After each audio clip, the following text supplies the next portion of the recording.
बिस्मिल्लाहिर्रहमानिर्रहीम अस्सलाम वालेकुम। डियर स्टूडेंट्स, हम पढ़ रहे थे chemistry 10th class chapter number 15 water. यहाँ पे जो अब तक हमने डिस्कस किया है वो है वाटर की इम्पोर्टेंस हमारी लाइफ में क्या है और वाटर किस किस तरह कितने कितने परसेंट मुख्तलिफ जो है वाटर बॉडीज़ के अंदर पाया जाता है। आज जो हम डिस्कस करने जा रहे हैं वो है वाटर पोल्यूशन, के पानी जो है वो किस तरह पॉल्यूट हो जाता है और पॉल्यूट होने के बाद उसके हमारी लाइफ पर, जानवरों की लाइफ पर, पानी में रहने वाले जानवरों की लाइफ पर और पौधों पर क्या असरात होते हैं। वाटर जो पोल्यूशन है वो कहाँ कहाँ से किन किन ज़राए की वजह से हो रही है और ऐसे कौन से कंपाउंड्स हैं जो इसकी मेन वजूहात बनते हैं। तो डिस्कस करेंगे, अपना टॉपिक स्टार्ट करेंगे अपने 3 मेन पॉइंट्स से जो कि हैं हमारे इफ्लुएंट्स के वाटर पोल्यूशन करने वाले मरकबात वो कहाँ कहाँ से आते हैं। वो हमारे पास मेनली 3 होते हैं। एक होते हैं हमारे पास इंडस्ट्रियल इफ्लुएंट्स जो कि इंडस्ट्रीज़ से आते हैं, सनतों से आते हैं। इफ्लुएंट्स लिखा है यहाँ पे।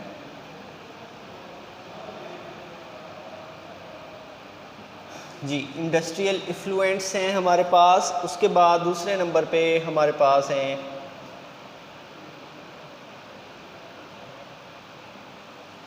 Domestic effluents, same type effluents.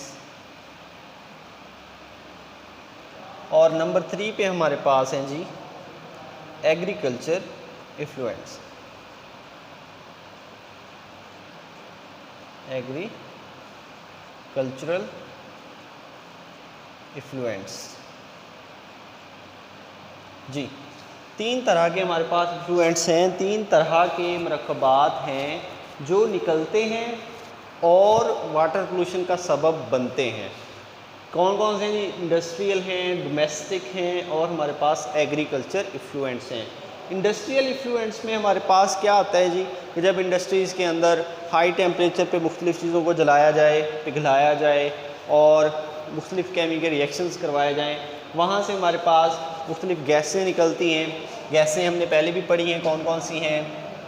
हमारे पास कार्बन डाइऑक्साइड है, कार्बन मोनोऑक्साइड है, सल्फ़र डाइऑक्साइड है या नाइट्रोजन के ऑक्साइड्स हैं। ये सारे इंडस्ट्रियल इफ्लुएंट्स हैं, ये इंडस्ट्रीज़ से निकलते हैं। इनके निकलने के नतीजे में क्या होता है कि जब ये हवा में जाते हैं तो वहाँ से ये बनाते हैं एसिड रेन। एसिड रेन हमने पढ़ा था डिटेल से। एसिड रेन जो है वो एसिड उसमें मौजूद होते हैं, उसकी पीएच जो है वो 6.4 से 4 तक कम हो जाती है, मतलब वो रेन बड़ी एसिडिक हो जाती है। उसके अंदर सल्फ्यूरिक एसिड और नाइट्रिक एसिड होते हैं, वो हमने बना के देखे थे और इसके एडवर्स इफ़ेक्ट भी हमने पढ़े थे। उसी के एडवर्स इफ़ेक्ट्स में हमने ये भी पढ़ा था कि वो वाटर को भी पॉल्यूट कर देते हैं। जब एसिड रेन जो है ज़मीन पे गिरती है और वहाँ से उसका पानी बहकर दरियाओं या नदी नालों में गिरता है तो एसिड रेन की वजह से जो साफ़ पानी होता है वो भी क्या हो जाता है, कंटेमिनेट हो जाता है, पॉल्यूट हो जाता है। उसके अंदर भी एसिडिटी आ जाती है जो कि लिविंग थिंग्स के लिए, मछलियों के लिए या पानी में रहने वाले पौधों के लिए कोई इतनी ख़ास जो है फ़ायदेमंद नहीं रहता और वो नुकसान पहुंचाता है बदले में उनको, इवन कि उनकी डेथ भी हो सकती है। तो ये वाले हमारे पास जो ऑक्साइड्स हैं, carbon monoxide, dioxide, sulphur dioxide या नाइट्रोजन ऑक्साइड्स, ये सारे इंडस्ट्रियल इफ्लुएंट्स हैं। इंडस्ट्रीज़ में मुख्तलिफ़ जो हैं हमारे पास प्रोसेसेस, उनसे ये बनते हैं और ये बनाते क्या हैं जी, एसिड रेन बनाते हैं। उस एसिड रेन की वजह से पानी क्या हो रहा है जी, कंटेमिनेट हो रहा है।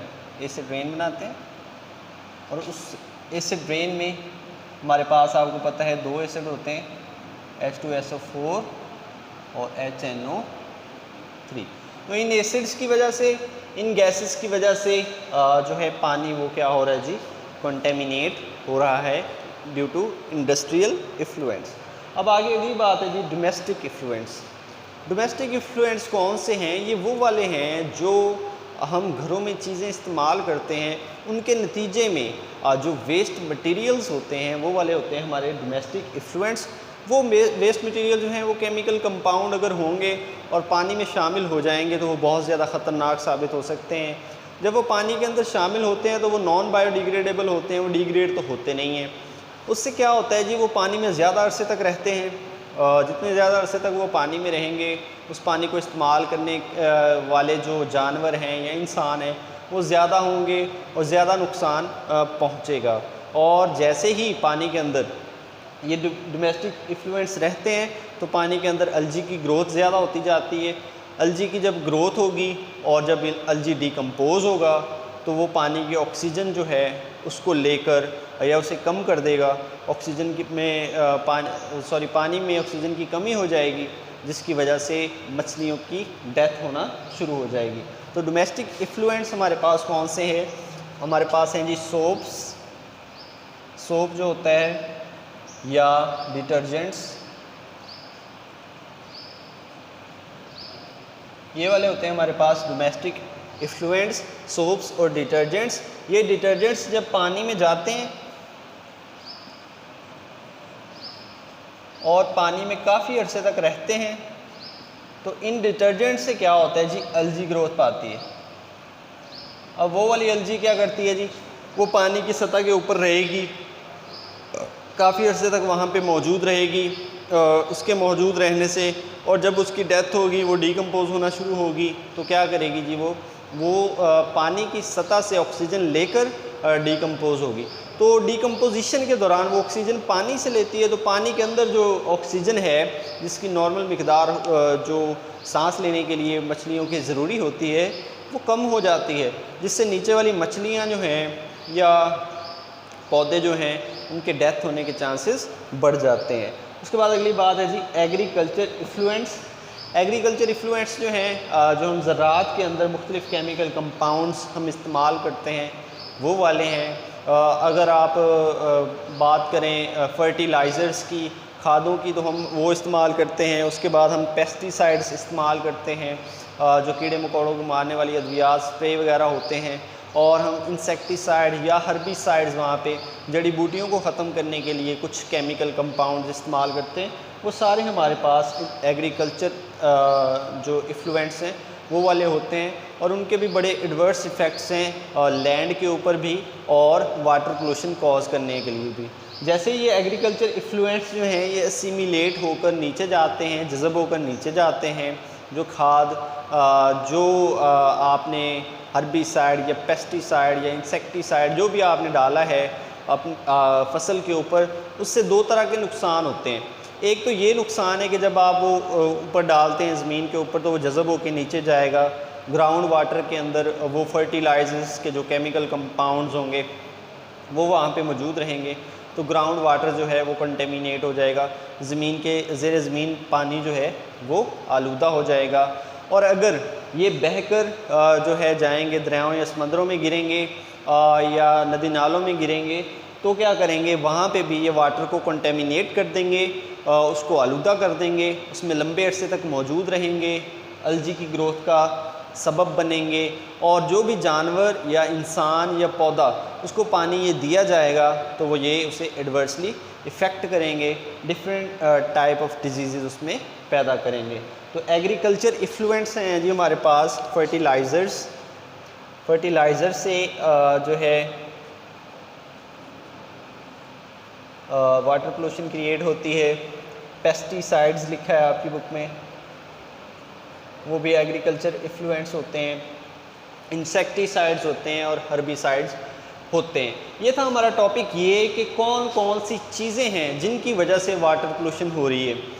वो चीज़ें हमारे पास इंडस्ट्रीज से आती हैं, गैसेस हैं डिफरेंट, और उनसे एसिड रेन कॉज होती है, या फिर वो आती हैं डोमेस्टिकली, सोप डिटर्जेंट्स को यूज़ करते हैं, उनसे अलजी की ग्रो होगी, ऑक्सीजन कम होगी। उसके बाद अगली बात करते हैं एग्रीकल्चर इफ्लुएंट्स की, फर्टिलाइज़र्स हैं और पेस्टिसाइड्स हैं, उनसे बहुत ज़्यादा इफ़ेक्ट होते हैं जो वाटर बॉडीज़ हैं। अब आगे आ जाते हैं इसके इफ़ेक्ट्स, कि इसके क्या इफ़ेक्ट्स हैं वाटर पोल्यूशन के। इफ़ेक्ट्स में हम इसके बैड जो असरात हैं हमारी बॉडी के ऊपर वो पढ़ेंगे। तो सबसे पहला है जी कि it damages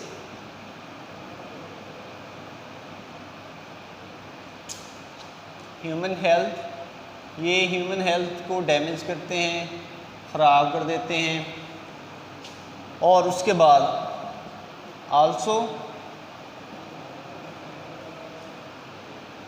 also animals and plants.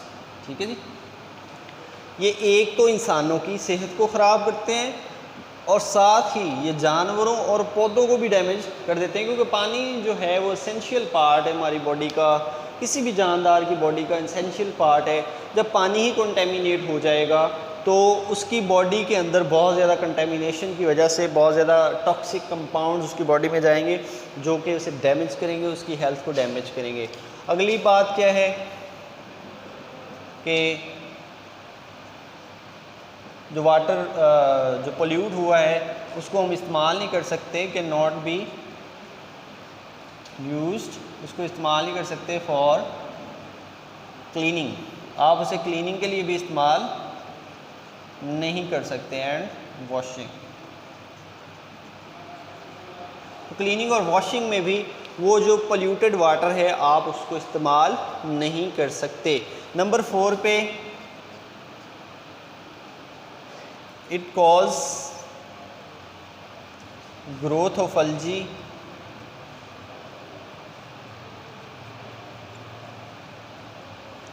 Which reduces, जो क्या रिड्यूस करती है जी हमारे पास, ऑक्सीजन इन वाटर, जो ऑक्सीजन को कम कर देती है वाटर के अंदर। और अल्जी आपको पता है जो जब सतह पे आएगी तो वो डिकम्पोज होगी, तो ऑक्सीजन पानी से निकाल कर डिकम्पोज हो जाएगी, पानी के अंदर ऑक्सीजन कम हो जाएगी। और लास्ट बात जो है हमारी, आखिरी बात जो है वो ये है कि इट कॉज इन्फेक्शियस डिजीज़। तो इन्फेक्शियस डिजीज़ जैसे कि कोलरा है, हैज़ा, डायबिटीज़ है, वो सारी बीमारियां जो हैं इससे होती हैं, हेपेटाइटिस वगैरह इससे होता है। वो हमने अगले टॉपिक में डिटेल से पढ़नी है कि कौन कौन सी बीमारियां लग सकती हैं जी। तो हमारा जो टॉपिक था वाटर पोल्यूशन, आबी आलूदगी, वो कैसे कैसे होती है, उसके क्या क्या ज़राए हैं। 3 मेन ज़राए हमने पढ़े हैं, इंडस्ट्रियल इफ्लुएंट्स हैं, डोमेस्टिक हैं, या फिर हमारे पास एग्रीकल्चरल हैं। सबका जो काम है वो क्या है कि ये एट लास्ट जाके वाटर को कंटेमिनेट करते हैं, पानी आलूदा हो जाता है, जिससे डिफरेंट इफ़ेक्ट्स होते हैं। वो इफ़ेक्ट्स क्या हैं कि ये जानवरों की, इंसानों की और पौधों की सेहत के लिए ख़तरनाक होते हैं। उसके बाद आप इसे सफाई के लिए इस्तेमाल नहीं कर सकते, अगर आप इस्तेमाल करेंगे तो ये फिर से डैमेज करेंगे, सही तरह क्लीन नहीं करेंगे किसी चीज़ को। और अल्जी जो है उसकी ग्रोथ को ये बढ़ाता है, जो पोल्यूटेंट्स होते हैं, वाटर पोल्यूटेंट्स, उसकी ग्रोथ को बढ़ाते हैं, जिससे मछलियाँ और पानी में रहने वाले जानवर डैमेज होते हैं। और लास्ट पे कि इन्फेक्शियस डिजीज़ जैसे कि कोलरा, हेपेटाइटिस, इस तरह की बीमारियाँ आबी आलूदगी से पैदा होती हैं। उम्मीद है कि आपको वाटर पोल्यूशन की कॉजेज़ और इसके इफ़ेक्ट्स अच्छे से समझ आ गए होंगे। मिलते हैं अगले टॉपिक के साथ, अपना ख्याल रखें, अल्लाह हाफिज़।